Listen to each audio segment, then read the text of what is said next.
سلام هموطنان عزیز، شب شما بخیر. امید که جور و صحتمند باشین و به مثل همیشه لباس عافیت به تن داشته باشین و روزگار بسیار خوب و پرمیمنت را تا باکنون که ما خدمت شما هستیم سپری کرده باشین.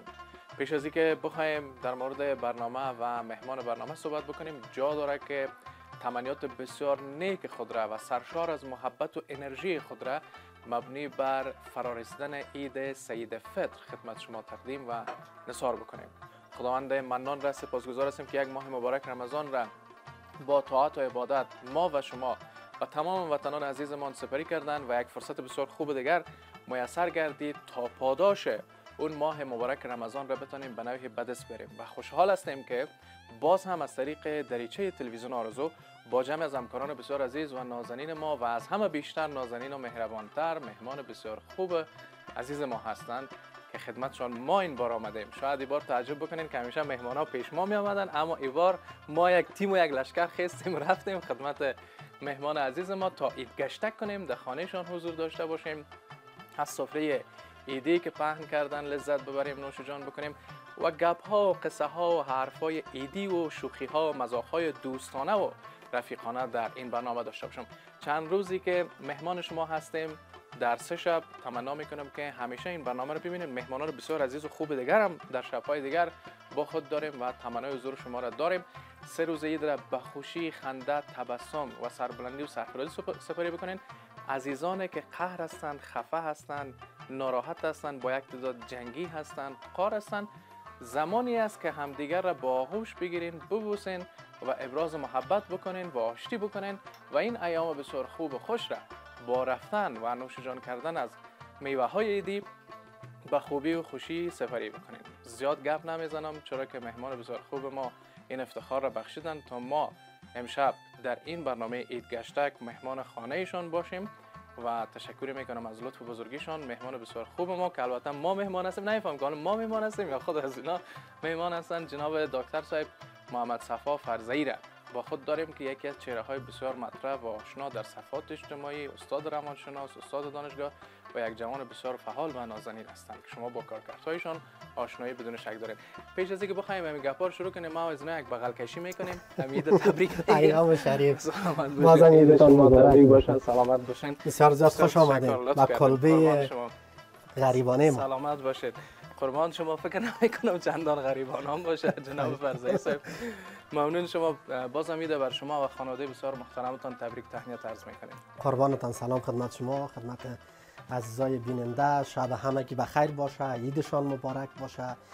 که یک ماه روزه و یک ماه عبادات و طاعات بسیار فوق‌العاده را همگی سپری کرد. خداوند اجر پاداش برای شما و برای همگی و برای همکارای عزیزی که امشب حضور پیدا کردن خداوند متعال اجر پاداش نصیب بگردانه. بسیار بسیار خوش آمدید. خیلی ممنون. ما همیشه میگفتیم که مهمانا رو ما میخوایم ما بیایم یک دفعه ما بریم سراغشان، قصه کنیم، گپ بزنیم، در خانهشان حضور داشته باشیم. جناب فرزئی، ماه رمضان رو چطور سپری کردین با وجودی که من میدونم بسیار مشغله های زندگی و دغدغه های زندگی و کاروبار بسیار زیاد بود؟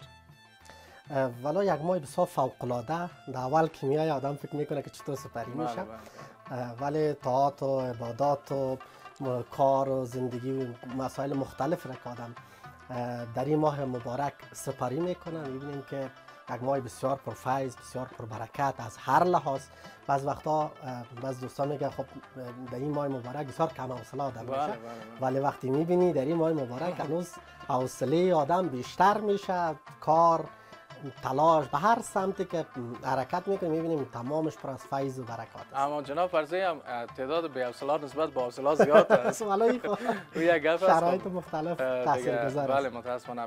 پیش از اینکه ما برنامه رو شروع کنیم، اینجا قبل از صاحب بزرگوارشان و برادر بزرگوارشان انجینیر صاحب در پیش از برنامه گفتن ما بیرون برم که جناب استاد گفت شاید هر چی که باشه پیش پدر گپ زدن نخواد بتونن جرأت خود از دست بدن، اما ماشاءالله اما تو با انرژی و پرتراحت هستن. یک سلام عرض میکنم خدمت آجی صاحب و انجینیر صاحب عزیز، بر اونها عید تبریک میگم. دیگه عید آمد جناب آقای فرزئی، کالا عیدتان تبریک باشه. شما سلامت باشین. ما خواهیم در برنامه تکرار میپوشیم، والا فرصتش هم نیست که تازه بسازیم، ولی خوب است. راضی هستیم. کارهای طبابتتان و یا کارهای روانشناسیتان متوقف است دیگه 10 امید؟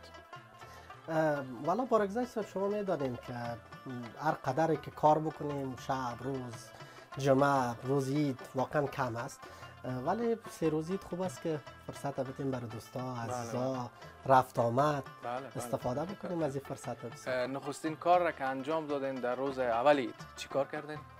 والا از ما یک سلسله برنامه هاست رسانه‌های مختلف اینا که داشتیم، در کنارش نماز عید که در اول بود و بعدشان برنامه و دید بازدید و عید مبارکی با فامیل و همین قسم چند دوست اقارب نزدیک از نزدیک دیدار کرد. فقط چند دوست؟ چند دوست هنوز دیگرش مانده. من در اول گفتم که یک تعداد عزیزای ما که جنگی هستن، قار هستن، از یک تعداد دوستای خود یکی دیگر رو با آغوش بگیرن و ابراز محبت کنن، آشتی کنن که یک دیگه. شما خو نیستین دیگه که از قار و جنگی. والا ما یک خاصیت دارم، شاید دی از دوران سابق است. من با هیچ کسی قهر نیستم، با هیچ کسی جنجال، شاید یک وقتی جار جنجالی بوده باشه، یک گپی یک اندک رنجی پیش اومده، ولی کینه از کسی نداریم. شاید دیگرها اگر از ما داشته باشه گفتن نمیتون. از قرضدارا چطور؟ که از قرضدار کسی هم نیستیم؟ والا نه، خدا رو شکر قرضدار کسی ما نیستیم. کسی هم قرضدار شما نیست؟ کسی هم قرضدار ما نیست. قرضدارا که دیگه جور نیستن، اگه قرض بدی باز در بلا میمونی و باید در ایدام کتمی قرضدارا آدم باید آشتی کنه یا نه آقای فرزایی؟ والا من فکر میکنم او بیچاره که زحمت کشیده پول 2 دسته تقدیم یک عزیز ما کرده، خب باید دیگه آشتی کنیم، باید ازش سپاسگزارم باشیم که اول خب برای ما مثلا نیکی را کرده و دومی که نباید نمک ناشناس. بله. یک تعداد میگن امی پیسه قدر لذتش زیاد است، شیرین است که میگه حتی امی ایدام در قصهش یک تعداد امی استادا و روانشناسا و دکتران نمیشه در مروز ایدام اول عید و دوم ایدام پشت و نموستن که برن هم پیسه و کار خود پیدا کنن. و شما این پیسه چطور شیرینی نکرد آقای فرزایی؟ والا پیسه برای کی که شیرینی نداره، برای همگی شیرین است، این خو یک چیز واضح است، ولی من فکر میکنم که ما در زندگی تعادل در نظر بگیریم. خب یک فرصت بانیم برای دید بازدید، یک فرصت بانیم برای همکارا، یک فرصت بانیم برای کار کردن. اگر قرار باشه که شب و روز آدم کار کنه خب واقعا خسته میشه. بله بسیار پیام خوب بود و امید که عزیزانی که زیاد خود مصروف میگیرن میگن که وقت نداریم و مریضای ما زیاد است و یک بانه میتونه شه بگن مریضای ما زیاد است نمیشه و نمیتونیم و مجبور هستیم در خدمت مریضا باشیم به مردم رسید، یک بانه میشه یا نه؟ والا بعض وقتا خب بله دیگه یک بهانه هست و بعض وقتا به قول شما پول شیرینی میکنن. بله و بعضی وقتا بسیاری از دکتر صاحبا هستن که چون شرایط است و ضرورت است که باید باشن و خصوصا در شب و روز عید بیشتر مردم مریض میشه. خصوصا میوه‌های مختلف را که استفاده میکنن، یک ماه مثلا هیچ چیز استفاده نکردن نخوردن و با یک بارگی پرخوری را شروع میکنن. خب راست میگن. شما تو زمان شده آقای فرزایی که به طور مثال عید را بیخی فراموش کرده باشین؟ البته منظورم از سالهای قبل است که بیخی مصروف کار شده باشین، حتی فرصت نکرده باشین که همراه بزرگای خانه یک عید مبارکی کنین. والا آمد عید که میشه و خصوصا یک روز 2 روز قبل از عید به هر رقمی که باشه باید خدا آماده بکنیم برای عید و استفاده کنیم از این فرصت. یعنی تو یک وقت عید نرسیده تو یک نه خیلی خوب. اطفال خانه را چی عیدی دادین؟ چی تبریکی دادین؟ چی گونه برخورد کردین؟ والا ما دوستشان داریم. اطفال دارین در خانه یا نه؟ بله ماشاءالله یک درجن. یک درجن نام خدا، یک لشکر. یک لشکر بله. خب معلوم دار است که مادر ایدی که حداقل دلشان خوشه و که طفل هستن و همین فرهنگ نگاه بکنیم میده حتما داریم. ازدواج کردین؟ بله. دیگه تفاوت ها را نسبت به عیدای دیگه چگونه میبینید آقای فرزایی نسبت به سالهای قبلی و این سال که ما و شما حضور داریم نسبت به کسی که شما دکتر روانشناس هستین؟ شاید استرس ها و تشویش های روحی هموطنان ما زیاد شده باشند بنابر مشکلات و دغدغه‌هایی که در زندگیشان است.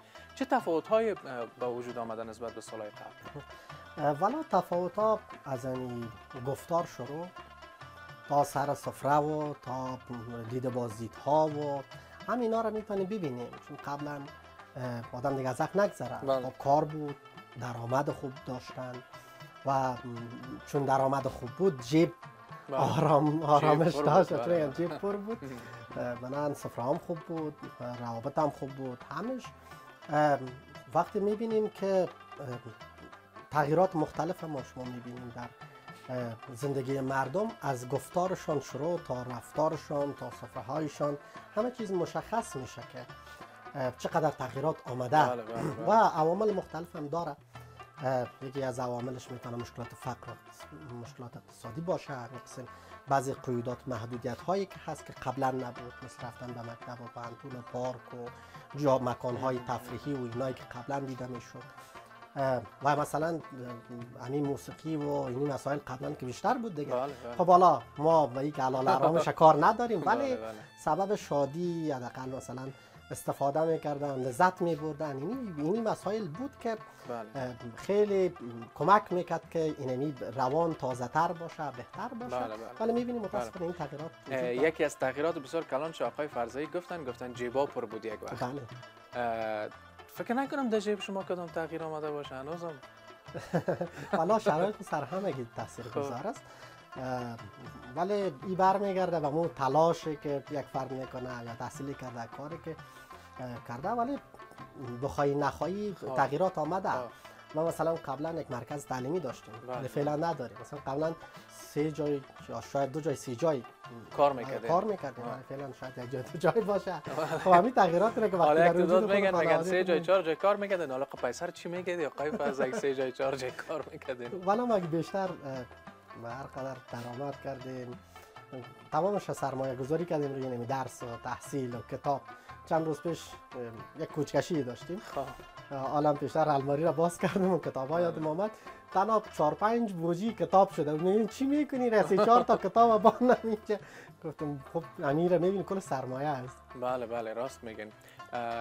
این فرهنگ زیبایی که هنوز در افغانستان باقی مانده و مردم این گونه سفره‌های خود را رنگین میسازند با کلچه و میوه خشک و چای مختلف، چای زعفران یا هر چیز دیگه، جوس و میوه تازه.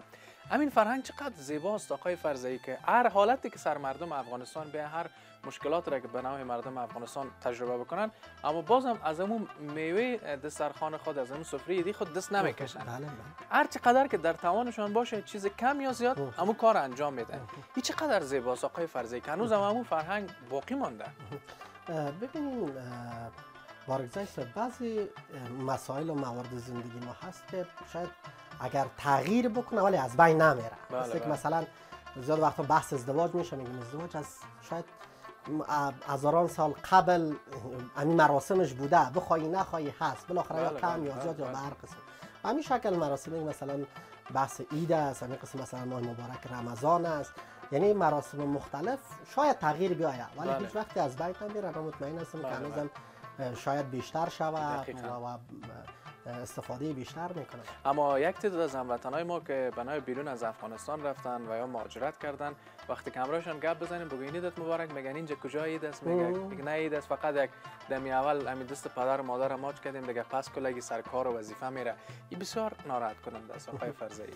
دقیقاً یکی از تفاوت‌هایی که میان افغانستان و دیگر کشورها هست و به همین خاطر است که من زیاد وقتا رفتن به دیگر کشورها را دوست ندارم یا مثلا بعض وقتا که برات میشه، یعنی واقعا از قلب تو یک علاقه‌مندی نیست که بریم به کشورهای دیگه. دلیلش هم اینه نیست که وقتی یک کشور دیگه میری خب همه چیز یک تحول بزرگ در زندگی میاد دیگه. ببینین بارگزای ما که تغییر داره که بعضی چیزا تغییر میکنه که تحول است. وقتی ما در کشور دیگه میریم زیر یک بیرق دیگه زندگی میکنیم، یک رئیس جمهور دیگه است، افراد فرق میکنه، اقوام فرق میکنه، مراسم فرق میکنه، همینا متفاوت است. نمیشه که مثلا تمام شرایط و کشور به میل ما بچرخه. دقیقاً راست میگن. اما باز هم هموطنای ما که در بیرون از افغانستان هستن خوش باشین، لذت ببرین. اگه اونجا رخصتی نمیکنن شما خودتون رخصتی کنین یا نمیتونن رخصتی کنن. خب حکومت‌های سرمایه‌داری قسمی هست که یک روزی که کار نکنن شما فکر کنین که حداقل اونم ماشی که داره و پول را که میگیره اون رو نمیتونه بگیره، شاید هم اجازه نداره. در کنار از این مسئله یک رقم مهر عاطفه از بین میره آقای فرزایی. چرا تو یک گپ است؟ همین افغانای ما کلشون نمیگیم یک تعدادشون، اما مهر عاطفیشون وقتی که میرن بیرون از بین میره. حتی علاقه نشان نمیدن به خویشاوندای خود زنگ بزنن، پیام عیدی تبریکی بدن. یک رقم بی تفاوت. چرا یک مشکل بارگزای ما از لحاظ روانشناسی وقتی بحث میکنیم میگیم یک پدیده‌ای که روی انسان تاثیر بسیار گسترده و بزرگی داره بحث شرایط و محیط است. ببینین همین شرایط که ما شما زندگی میکنیم، مثلا از آغازی که امارت آمد و تا به حالی که ما شما پیش میریم، شاید او علاقی را که به بعضی چیزا در اول داشتیم امروز نداریم. چرا؟ به خاطر از اینکه شرایط تغییر کرد. اینا وقتی که اونجا میرن، چون شرایط تغییر میکنه و همه و حتی مثلا شرایط قسمی ساختن که انسان مثل ماشین کار بکنه دیگه صبح تا شام، اینمی سبب میشه که این مهر و محبت و حوادث اینا کم شده. دقیقاً دیگه شما یک امیال در سر سفره‌های عیدی هستین، خانه خویشاوندا، کاکا، ماما، خاله، یک تعداد خانه نامزادای خود هستن دیگه. خوب ساعتشون تیر است کسایی که نامزاد هستن دیگه. بیایم قسم میکنیم از یک کمک میریم پشت سر همین کست یکم تاو میتیم میریم پشت سر آقای فرزایی. از جوان هستین، دورای نوجوانی میایم قسم میکنیم، زمانهایی که نامزد بودین و یا قصه کنین چه تفاوت‌های در زمان چقدر لذت بخش بود برتان. شما خانه خسر میرفتین یک رقم در زمان میگیم ما از آدمای قدیم. نه خب ماشاءالله حالا یک مدت زمان سپری شدم نام خدا شما 4 تا اولاد دارین دیگه. بله. خب میبینیم زیاد تغییرات نامده در زمان هم ایدی بردن بود و اینمی چی میگن براتی و افطاری و همین قسم رسم از این کارا میکردین دیگه. خب اگر نمیکردیم و نمیماندن خب همکارم اشاره میکنن بعد وقفه بگیریم. پس از وقفه قسم میگیریم چی رقم ایدی و براتی میبردن، آیا زیاد میبردن کم میبردن، توفایشون بسیار قیمتی و گرانبها می بود یا بسیار کم و ناچیز می بود. پس از اینکه آمدیم گپای ما زیاد باقی مانده، باز همیده بر شما تبریک تهنیت عرض میکنم. ما در خانه جناب آقای فرزایی صاحب هستیم، استاد روانشناس. قصای ما باقی مانده، پس از رفت و برگشت کوتاه زود میایم و گپای خود را ادامه.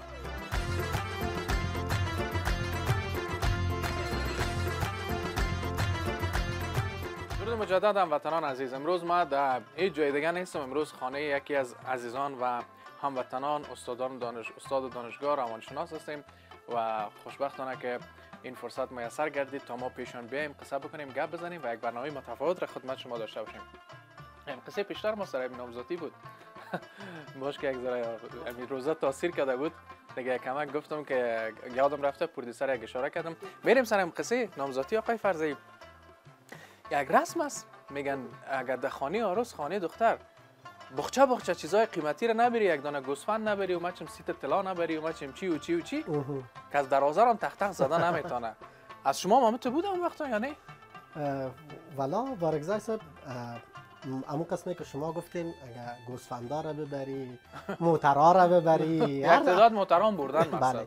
هر آن چیزی را که ببری ارزشش داره. وقتی یک فرد میره از یک کسی و قول بعضی همون توتی دلش هم میگیره.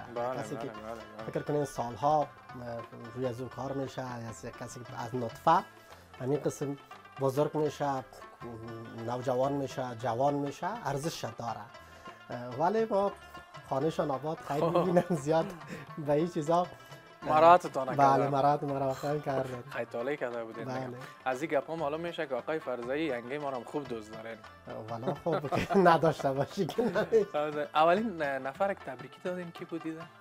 اولا همین که آمدم مادرم سر برنده بود دیگه، همراه از همون عید مبارکی کردیم داخل خانه، کلاگی نشسته بودن همراه همگی.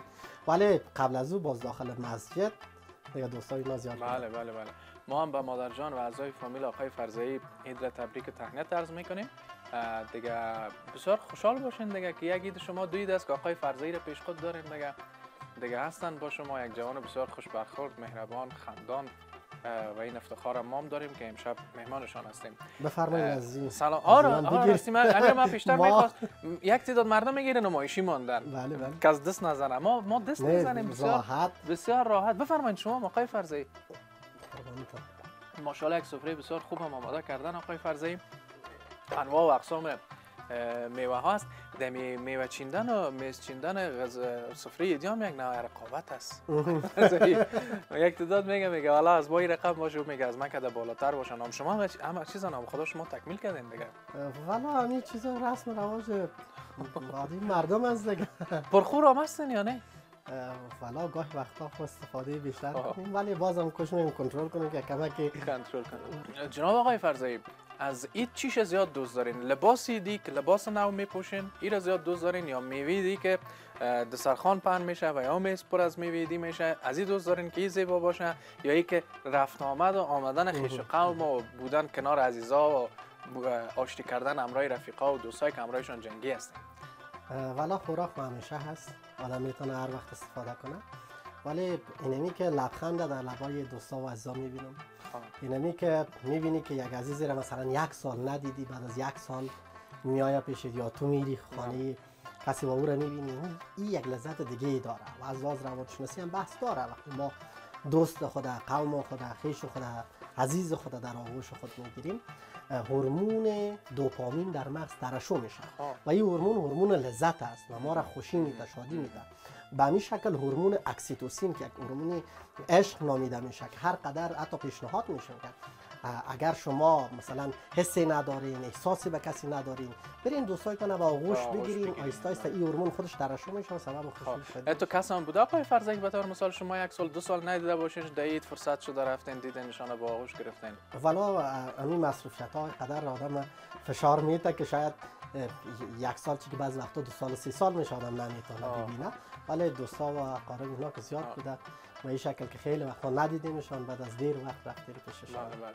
یک تعداد عزیزای ما میگن حالا ما سالا و ماها نرفتیم فلانی نفر ندیدیم، حالا دید کجا روی داریم که بریم ببینیم. شاید این گپا میتونه تاثیر بالای همین رفت آمدن داشته باشه؟ ولی من فکر میکنم یکی خب بعض وقتا به قول بعضیا همین روابط سیالی و شریکی جور کردن، میگم چرا سیالی و شریکی باشه؟ خب حالا او دوست است، او رفیقت است، فامیلت است، کاکا، خاله، عمه، ماما، هر کسی میتونه باشه.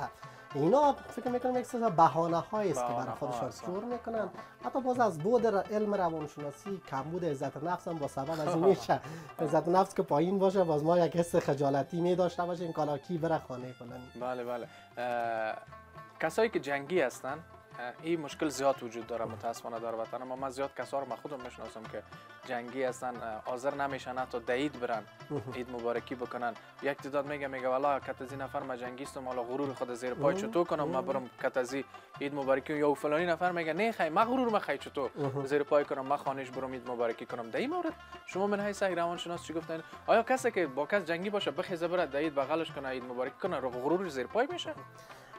ببینید بارگزای صاحب، وقتی ما میگیم عقده‌مندی یا منع کینه یا مثلا تنفر، اینا قبل از اینکه دیگران را اذیت بکنه خود ما را اذیت میکنه.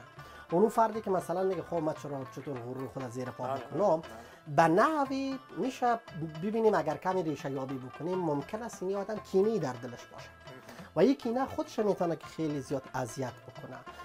و من فکر میکنم در روابط و در رفاقت و در اینکه ما پیش قدم باشیم، خب از لحاظ دین مبارکمون وقتی ما حتی مثلا قبل از اینکه یک کسی بر ما سلام میده ما سلام برش میدیم چقدر مثلا ثوابش بیشتر است. و اینکه ما پیش قدم باشیم و اینکه بریم از دیگران معذرت خواهی بکنیم، این بزرگی ما را نشان میده دیگه. اینکه بحث ای کاش این موضوع را بتونن درک بکنن که به طور مثال معذرت خواهی عید مبارکی کردن و آشتی کردن میتونه بزرگی یک انسان را والا بارگزای صاحب یک مسئله بسیار بزرگی که ما میبینیم در اجتماع، یک غرور کاذب وجود داره که حتی زیاد وقتا اسم زیر شجاعت میگذاره. اما که مراد در این شجاعت نیست، یه حماقت است. وقتی میبینیم واقعا مثلا گناه از من بوده، خب حالا ما باید برم معذرت خواهی بکنم ولی من منتظر هستم باش فلانی بیاد معذرت خواهی بکنم. حتی اگر گناه از او بوده وقتی من میرم پیش قدم نشم و از او معذرت میخوایم، بزرگی ما را نشان میده. بنابراین اینی که ما اگر اسم از زیر شجاعت بگذاریم، اسم از زیر غرور بگذاریم، فکر میکنم جایی نداره. پس از این غرورهای ناق بانین بخیزین برین یکی دیگر را به گفته آقای فرزایی در آغوش بگیرین. من نفهم آغوش گرفتن هم جرم است یعنی آقای فرزایی؟ خب برمیگرده به شرایط. یک گپ از پیشت گله دارم آقای فرزایی. نگفتی چرا؟ همین لباس ما رو هم تبریک نزدی. والا خیلی خیلی زیاد تبریک باشه. ما تو گرم حرفا و گپا شدیم که کلا سلامت باشید. ما همیشه در این برنامه دیگه خود که هستیم همیشه همین دریشی هست، همین نکتایی هست. این بار همین همکارا و پرودوسر ما گفت که دریشی مریشی را که بان گفت یک پیران دنبال باش. نفهم خوب میگم. حالا خیلی لباس رسمی ولی همیشه شده. سلامت باشید. ممنون. خیلی هم براتون واقعا یخن قنداری است مقصد. خیلی مقبوله. سلام. شما چطور لباس افغانی شات مداخله نمیکنم چون همیشه از ما این بار با یک دریشی رسمی آمدین. والا ما همین هر چی که در خانه آماده باشه منتظر از این نیستیم که باش چی آماده میشه و مثلا کدام لباس باید در کدام برنامه بشم. واقعا زیاد خوش سلیقه نیستم. نه سلیقتان بسیار معقول است، یک رنگ بسیار سبز. تو بهار آمد دیگه سبز میزنین همونطور. خواهش میکنم هر چیزی که پیش بیاد خوش بیاد. تشکر. باز هم میریم در دوران پیشتر رفتیم در دوران نوجوانی، دفعه میریم در دوران کودکی آقای فرزی. پدر جان هم اینجا هستن، مقصد چیز را پت کردن نمیتونین. اون زمانایی که عید میشد دیگه پشت عید میرفتین که عیدی ما بته پدر جان نته چی رقم سر صدا کنین گریان کنین. والا شبایی که میشد شاید دیگرها مثلا بیشتر میخوابیدن که برو امروز روزیده است، مثلا کما که بیشتر بخوابیم کار میکنیم. باز ما ساعتای 3 4 صبح میخواستیم اونمو وقت دیگه منتظر بودیم که چه وقت میشه که نماز عید خوانده شه که بریم عیدی را بگیریم. همین قسم از پدرجان و برادر و مثلا خیشا و اقارب نزدیکی که بود میرفتیم باز اون قسم نه دیگه که مثلا ما منتظر باشیم این چه وقت عیدی رو میتا به چشمی میکردیم عیدی ما را بوده که ما میریم کار. تو نبود که تو بخی تو برای از خانه بخبر هنوز نهید و تبریک دادی نه چیز تو عیدی ما را بته باز میفهمیدن. جالبی که مثلا چندیده که پشت سر هم میرفتیم باز میفهمیدن که والا عیدی از یادم ما باید بتیم. بله امروز عزیزایتان که خودتان صاحب اولاد هستین چقدر درک میکنین همون حالتایی که شما تجربه کردین، حال اولادایتان به نوعی تجربه میکنن پیش شما، یقینا که پیش پدر کلانشان کاکایشان میرن که عیدی ما رو بته پیش خود شما، چقدر همون حالت همون احساس شما درک میکنین که چقدر زیبا بود همون زمانهای گذشته که طفل بودین و عیدی میگرفتین. والا خب طفلکا بسیار آرزوهای کلان دارن و یک دخلک دارن و باید برشان مثلا ای که به یک عید 300 و 400 و 500 افغانی بیشتر از او کمتر از او جمع میکنن. یک چیز بسیار برشان جالب است دیگه که در دیگر روزا مثلا برشان کسی پول نمیداد ولی این روز میداد و همون لبخندشان رو میبینی، همون خوشیشان رو میبینی. واقعا لذت بخش است و این دوستا فراموش نکنن، این حقشان است، حق طفلک‌ها هست در هر شرایط. بله یک چیز دیگه هم است که ما از خود یکم بگیم که همین زمانی که ما در سن سال بسیار کم بودم، وقتی که میرفتم خانه دوستا و عزیزا خواستن مادر کلانم که بود، وقتی که میخواستم ازش عیدی بگیرم اگه عیدی بسیار کم می بود مقار میکردم پای فرزی بیخی ازم خانه میبرم 2 روز 3 روز دیگه هیچ روی شده دیدم نمیدیدم. دعای من اینه بود که بعد با من پیسه سعیدی بتن. والا جالبی بود برگذشت من خورد بودم وقتی میرفتیم خانه دوستا باز اگر یک جای صحیح نمی بردن نمیشاندن یا یک اتاق خوب یا مثلا همون خود معمولا یک رسم رواج بعضی جایا و بعضی افراد دارن که مثلا طفلاک میگه برو یه طفل از یک جای دیگه بشانین که نمیخوام دسترخوان خراب نکنین. باز ما که میرفتیم میدیدیم که اگر یک جای خرابتر یا جایی که مثلا خوبتر نمی بود نمیشاندن باز قهر میکنیم. در کل اگه میگفتیم که فلانی کار بلندترین یا زیادترین ایدی که گرفتین دمو وقت یادتان است از کی گرفتین؟ چون میمانه خاطره میمانه پیش آدم دیگه میگم از فلانی نفر یک پیسه بسیار زیاد ایدی گرفته بودم. والا دوران طفولیت وقتی دیگرها رو میدیدیم که مثلا 100 و 200 میتن که در یک که پدرجان 1000 افغانی گیره میتب با خدا 3 شب خواب نکردیم که چطور یعنی گرفتین هم 1000 افغانی. بله. مقصد یک چیز بگم دانه که طفلکایی که حالا باز کلان میشن یک تعدادشون بازی میتن 1 روپه 2 روپه 5 روپه دستشان میده. مقصد کلان که شدن باز یادشان میاد که پدر ما 5 روپه یا کاکای ما 2 روپه 3 روپه به نام دید در جان ما زده بود. از شما خیلی نشده بود. والا خودو میشد دیگه نمی بود مثلا 5 افغانی میدادن این نمیره میگیری مقصد من دعوایی بودم فرزایی صاحب میگم تا که پیسه زیاد نباشه هیچ امکان نداشت. باز ما قناعت داشتیم هر چی که میدادن نمیگفتیم. بر شما میگید بسیار خوب و خوش را تمنا میکنم. بر شما عزیزا فامیلای بسیار محترم هموطنای عزیز ما که در بیرون از افغانستان هستند ما کوشش میکنیم با همین رقم برنامه همین سفره‌های عیدی اما حال و هوای حس را که شما عزیزای ما که در بیرون از افغانستان هستین دور هستین و شاید بنا به گفته آقای فرزی مصروفیت‌ها براتون اجازه نمیده که حتی یک سفره عیدی را پهن بکنین. ما همین حالت را همین احساس را در خانه‌های شما میاریم از طریق تلویزیون و برنامه و شما هم که مصروف نیستین بیکار هستین بیاین کم تدلیل بکنین از عید لذت ببرین 2 روز 3 روز از زیاد هم نیست خوش باشین همراه فامیلا و عزیزایتان اطفال با آغوش بگیرین عیدی بتین مثل ما و آقای فرزی یگان میوه خشک نوش جان بکنین چرا که میوه خشک افغانستان دیگه نام خدا بیخی دیگه به سطح جهانی داره.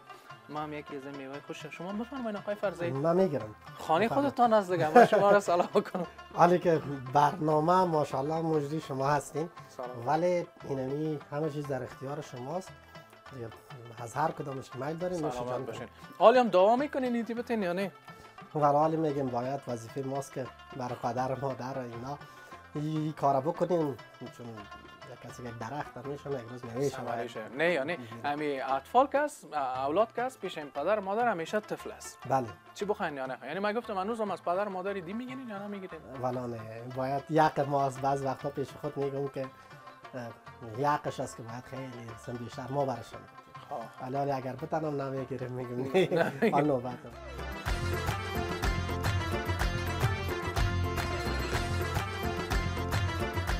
یکی از زیباترین لحظه هایی که در زمانی که طفل می باشیم و یا نوجوان می باشیم، در سن سال بسیار کم می باشیم، وقتی که عید میشه، یک چیزی که خاطره بسیار زیبا باقی مانده. آقای فرزین هم شما تجربه کردین، یعنی می کسای کالای نو جور میکردن، می شوق خام میکردن، می کالای نوشون کردن، بود مو تو کل چیزون دم پالیشون کاتش یک جای خام میکردن، اینا میگه دم پالی خود میمونه. شما میره تجربه کردین یا نه؟ والا یک کالای نوی که جور میکنی، بازو هم طفل باشی، بازو هم شب عید باشه، خب یک چیز بسیار جالب است برای ما دیگه. خب باز من اون کارا نمیکردم، ولی بسیار کوشش میکردم که خراب نشد. حتی مثلا جایی که میرفتم خب منظم بشی. حالی که میبینیم بعضی کسایی که وسواس میداشته باشن بسیار نظافت و پاکی برشون میاد، باز وقت در ما مهم میشه. بله. ایره بسیار کوشش میکردیم خراب نشد، چون اگر لباس خراب شود باز درستی روزی در چه رقم سپری بکنیم. خانواده و اقوام خویشاوندان زیاد است که رفت آمد صورت بگیره بین شما یا خیر در ایام عید؟ ولی قبلا بیشتر بود، ولی نظر به شرایط خیلیشان رفتن. حالی دیگه از همون طریق تلفن تماس تصویری. بله. شاید اگر در نظر بگیریم مثلا 100 خانه را در نظر بگیریم، شاید 20 خانه وار اقوام خویش اینا باشن، 80ش نیستن. بله. اما یک بزرگترین نعمت را که شما در خانه‌تان دارین پدرجان و مادرجان هستند. 100% که اینا هستند. اینا همه جایگاهشان از هر مگی کرده، از هر کس کرده با ارزش‌تر است و خودشان یک ایدی هستند. میوه‌های کمیاب هستند که واقعا من قلبا دوستشان دارم، احترام برشان دارم. شاید خیلی وقتا یک گستاخی کرده باشی، مشکل گپی، خب بالاخره پیش میاد در مسئله زندگی که یک کاری آدم انجام بده که شاید سبب رنجششان شده باشه، حالا آدم نمیفهمه در مسیر زندگی، ولی واقعا من دوستشان دارم قلبا و از این طریق برنامه هم باز میده برشون. بله. بیانگی مایدی دادن یا نه؟ والا او رنگنتیم بزرگ. چقدر ایدی دادن؟ 500. 500. یعنی خودت فرضی صاحب دعا میکنی که 1000 1500 باشه، باز به اونا 500 ایدی دادن. خاطره بسیار زیبایتان از ایام عید در افغانستان و خاصتا عید گذشته، حالا خب روز اول عید است، شاید هنوز کدام خاطره رخ نداده باشه در عیدهای گذشته، زیباترین خاطره تان چی بوده؟ والا همون کودکی ها یادم میاد که حالا خانه قوم و خویش اینا که میرفتیم، باز بعضی خوردنیایی را که خوش می‌داشتیم از ایرا دیگه یک خاطره جالب است. خیلی جالب بود، را پر می‌کردیم، باز پس دیگرایش جور می‌کردیم، باش میمان یا بیرون شما از این کارا کردین خیلی دیگه؟ 100%. تنها می‌کردین یک چند نفر که یک جای میشین؟ 2-3 نفر دوستا در سینه مثلا 10-12 ساله، باز همون خوراکیایی که دوست داشتیم که خصوصا مثلا بادام پسر خیلی دوست داشتیم، بازی کارا می‌کردیم. پستام نمیمونه. این پیش از اینکه ما این برنامه رو شروع کنیم، این وقت این قسمتی که مربوط ما میشه اینجوری ما وقت خالی کردم این قسمت پسترم.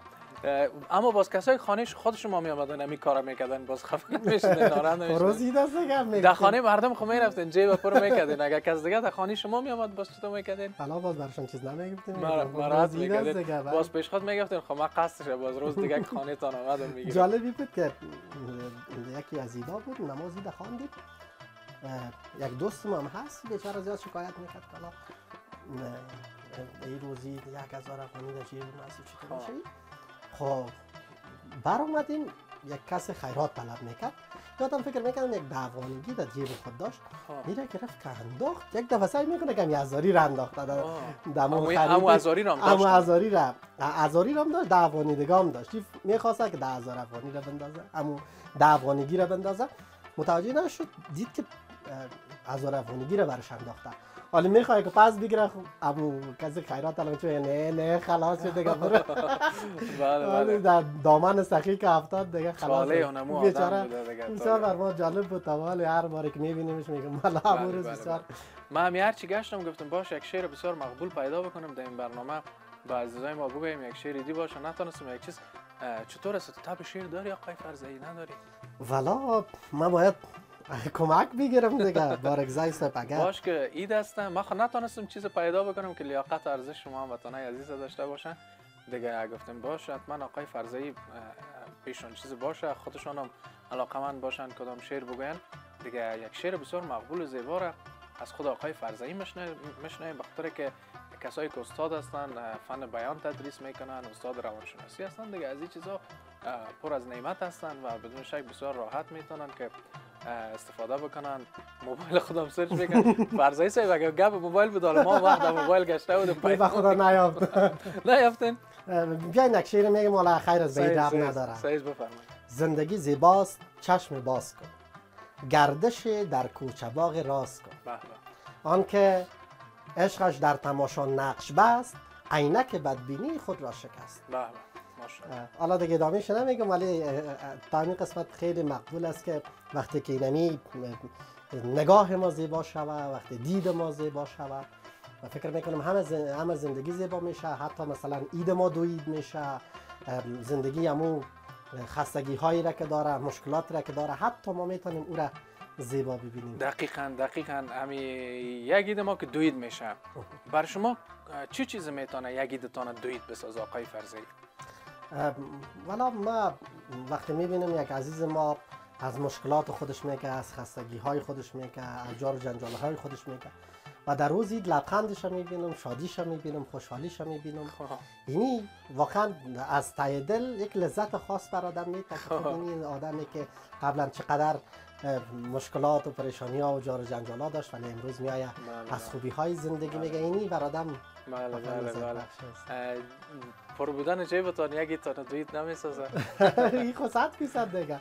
اگر برقدر آدم غمگین باشه جگرخون باشه باز که جیب پر شوه خب شادی و خوشی و اینا بیشتر میشه. ما همیشه هم یک تعداد میمونا رو که میخوایم بسیار پیام‌ها و گپای بسیار مثبت میگن آقای فرزایی به طور مثلا این گپای مثل شما رو میگن باز بینندای ما کامنت میکنن در صفحه یوتیوب تلویزیون آرزو در صفحه فیسبوک میگن والا خیلی گپای تلویزیونی دیگه در پشت کامera شیشتن مجبور هستن همین تو گپ بزنن و پیام بدن همین تو گپای مقبول و مثبت بزنن اما در حقیقت زندگی شاید یک چیز دیگه باشه اما یکی دویدشان پیسه و پیسه داری و لباس لوکس و خوراک لوکس و پوشاک لوکس باشه و ده ها گپ دیگه نه در قصه دوست می باشه نه در قصه رفیق نه در قصه آشتی کردن نه در قصه امید که خانه کی برن دست کی ماچ کنن که کی آشتی کنن گپای تلویزیونی میگن.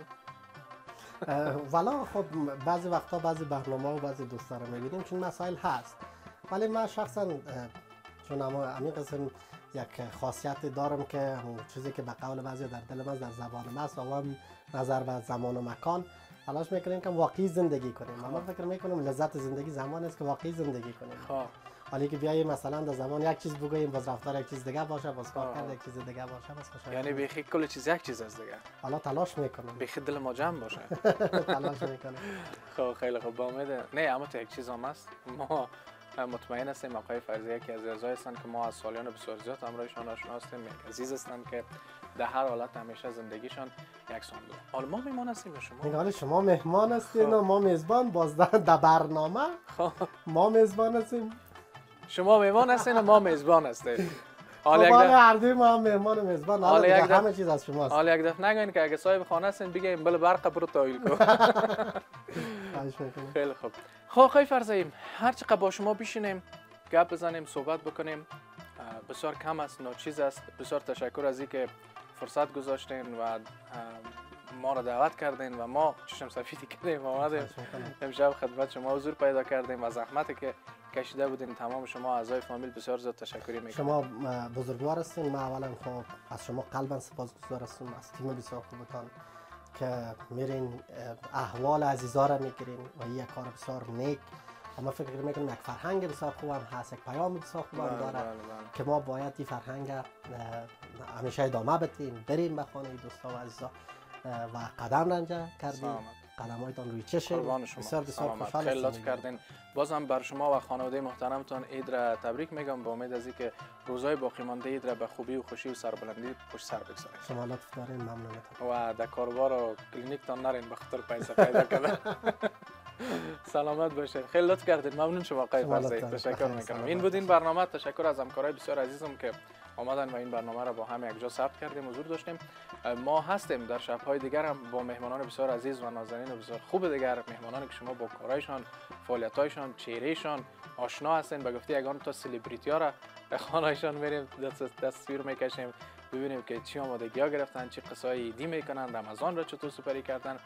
بیننده برنامه‌های دیگه تلویزیون آرزو هم باشین. همکاری بسیار خوب ما زحمت فراوان کشیدن، برنامه‌های زیاد را خدمت شما تهیه کردن و ما می‌خوایم که از طریق دریچه تلویزیون آرزو 3 شب عید را با برنامه‌های بسیار متفاوت خدمت شما رنگین و رنگین‌تر بسازیم و واقعاً بوی عید را به خانه‌های شما، همون احساس عید را و همون فضای عیدی را به خانه‌های شما انتقال بدیم و همیشه شما خوش و سربلند و سرفراز باشین. یک پیام بسیار خوب، اگرچه در حد پیام هم نیستیم، همون قسمی که ما آقای فرزایی گفتیم که شمایی که جنگی هستین با دوستایتان، اقاربتان، رفیقایتان، یارایتان، همونسایتان برین آشتی بکنین و این یک فرصت بسیار خوبی است که حضور داشته باشین. من میرم تا این که با یک مهمان دیگر در یک شب دیگر خدمت شما برمیگردم. شما رو به عزت منان میسپارم. بازم عید سعید فطر برای شما تبریک و تهنیت.